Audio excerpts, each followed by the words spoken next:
iketo mwandu kata nengo mar mauta idho kod omenda marom nade? Ing'e ni ka ori chiro prang'wen kod ang'wen gi wiye anda ni wija kik yore chiro monde sani kama wantiere kar kae kirange ka en gimoro mane dhi ketho uchumi marwa kata kit nyiepo ma oganda nyiepo godo kaka oganda tiyo gi mauta e pacho kae pod nene ka ok en criminal e kinde ma jogi duto kama gintiere omak gi to osewegi kata ka onge gimoro amora ma bende donjo nikech wacho timo nonro kama waloseni ka ori e chiro ni dhi ng'iewo rabolo tiyudo rabolo mar siling 10 gi mar siling 30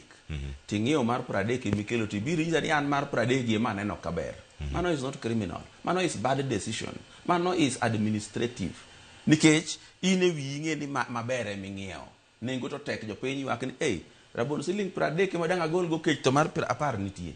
So nyaka ing'e ni there's a time ma omiyi office mondo make executive decision to make waneno no rach, but criminally you are not liable because you made a decision to the best of your ability and knowledge. To knowledge no turn to bedo criminal. Mano kama criminal en ko yudi ni ya ni gima ni make decision ni nitie gimoro momiyi mwanyalo prove ni no miyi. To bende kuo be ntiere ki wuok oko mar winjruok mar ji to ji ma sirkal osepodho ki bugre dhi ka wan petroleum kucho to nitie winjruok ma sirkal ntiere go karka osemi waiver migawo mar trade wacho ni watim magi ma uchiw waiver wanda ichiwo waiver e weche machalo kamago koso PS nitiere oboke ma wuok e trade ministry mano ma bende nitie kaka mondik ne ng'a Opiyo Wandayi ok ondik ne ja PS mano mar petroleum makoro nogwe taoni Moses Liban mano kama gintiere giduto kama gintiere ntiere highest political responsibility Chungi Wandayi machielo mantiere ka wacho direct ko documented and leak Nyanjui machielo molose kar kae ultimate responsibility ma jatan piny ng'o poko kra whip nyaka sani ng'o poko golo duonde ewi wach ni malong'o kirani paro ni jomoko nitie ma osewe office sani dongo PS onge office donge CEO mar EPRA onge office koso un wipu ni eni we office ingeni ne nitiere baba na nen ka chief to kano chwanye to nya chwado ji nyaka gugi gi gwene dala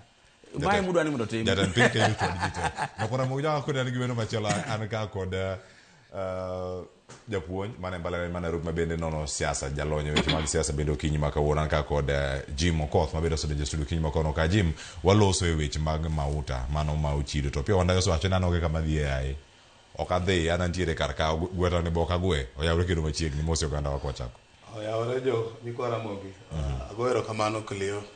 adonje winjo ka twak dhi mbele awinjo ka japuonj ma to wadwa dala kucho apani okong'eyo mato siepna awinjo agwelo mana twagno kadhi mbele to mwalimu goni okoneno criminal offense apani kama wagikene okowinjo bende wa normalize criminality